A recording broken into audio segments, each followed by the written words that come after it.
ليتني كنت فيها سالما جزاء وكنت حيا لدى جرما.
Last-minute campaigning by major political parties in Ghana's 2012 presidential and parliamentary elections. Few days to the crucial election, the whole country was in a frenzy as everybody had a stake in this test of Ghana's democracy. Ghana ordinarily is one of the most stable democracies in Africa. Since returning to democratic governance, the country had built up quite a reputation for organizing credible elections. In fact, elections in Ghana had become the reference point for elections in the region. Ghana democracy has been a leading example for ECOWAS. So the expectation was high that the tradition will be sustained in 2012. The run-up to the election was, however, hit by a tragedy that put democratic institutions and the culture of democracy in the country to test. Incumbent President John Atta Mills suddenly died in office. He was expected to be one of the candidates in the election. The nation mourned, but the promise to hold elections as stipulated had to be kept. The Election Commission introduced fundamental changes to the tested electoral process to bring it in line with contemporary practices. For the first time in the history of elections in Ghana, the biometric voter registration (BUR) and electronic voter verification were introduced. The electoral body also conducted a constituency delineation exercise which increased the number of electoral constituencies to 320.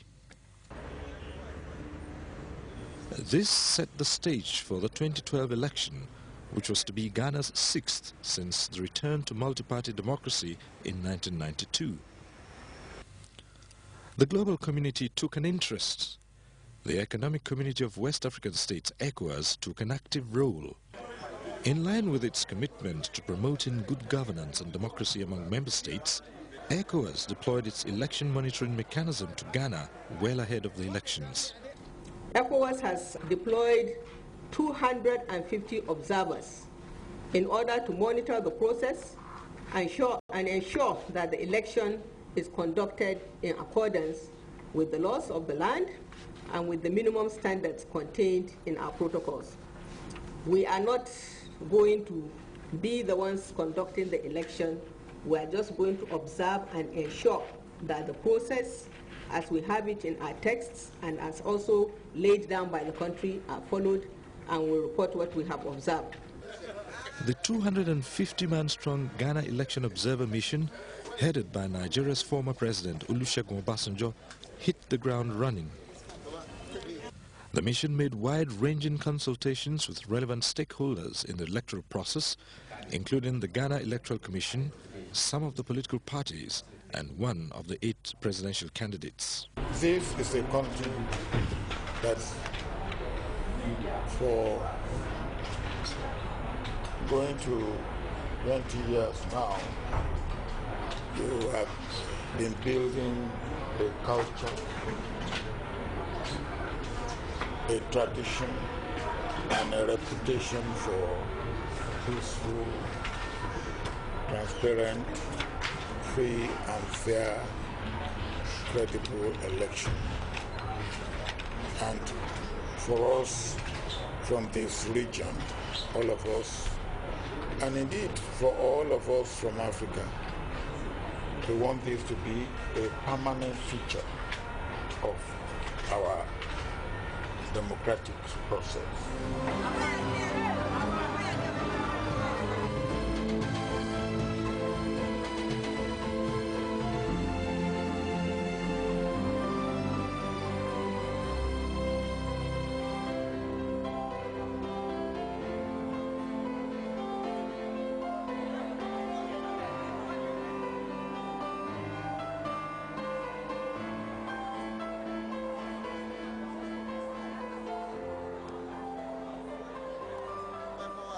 December 7th, 2012 symbolized a remarkable day for Ghana's democracy. The light showers of the previous night had given way to a favorable weather for the presidential and parliamentary elections, for which the entire Ghana seemed to have mobilized. 14.07 million registered voters spread across the 10 regions of Ghana were to perform their civic duty in over 26,015 polling stations across the country. For many Ghanaians, it was the election to consolidate democracy and prove to the world that Ghana can once again transit from one civilian administration to another in a peaceful manner. ECOWAS, as part of its mandate of enhancing peace and good governance in the region, gave Ghana the much-needed support to facilitate a peaceful and credible electoral process. ECOWAS constituted its 250-strong contingent into 125 teams for deployment to all the 10 administrative divisions of the country. The observers were drawn from the ECOWAS Council of the Wise, West African ambassadors accredited to Abuja, as well as the ECOWAS Parliament and the ECOWAS Court. The team also included experts from relevant ministries, electoral management bodies of member states, civil society organizations, and the media. Many of them were seasoned election observers who had handled similar assignment across the region in the past. The ECOWAS observers were properly mobilized and equipped for the Ghana assignment. There was an extensive orientation and technical briefing on the nature and politics of Ghana, the underpinning issues in the 2012 election, the geography and political sensibilities of their respective areas of deployment, as well as specific duties expected of them. Our observers come from all the member states of ECOWAS, of course, except Ghanaians, because we don't usually invite people from the country organizing elections. But we have representatives from all the countries, Lusophone, Francophone, Anglophone. And some of them were coming into the country for the first time. So we needed to give them a general overview of the electoral system in Ghana, their political history, and then the stakes in the election. So this is something like a briefing and orientation session, you know, to let people get acquainted with the terrain so that when they go and they see something, it doesn't surprise them. You know, that is the first thing. And then the other is aspect of the session was to also let them know what the security threats are in the country, what could trigger violence, and what should be their attitude towards it. Because first and foremost, we don't want them to come here and meet and be in harm's way. You know, so their safety is also of paramount importance to us. It's just not the elections. You know, so we need to protect the observers so that they can do their work. And to be able to better protect them, you have to make them aware of the situation in the country, you know, where it is safe to go, what they have to do in a case of emergency, in which hotel they should be, and all that. So we give them all that as part of the orientation. And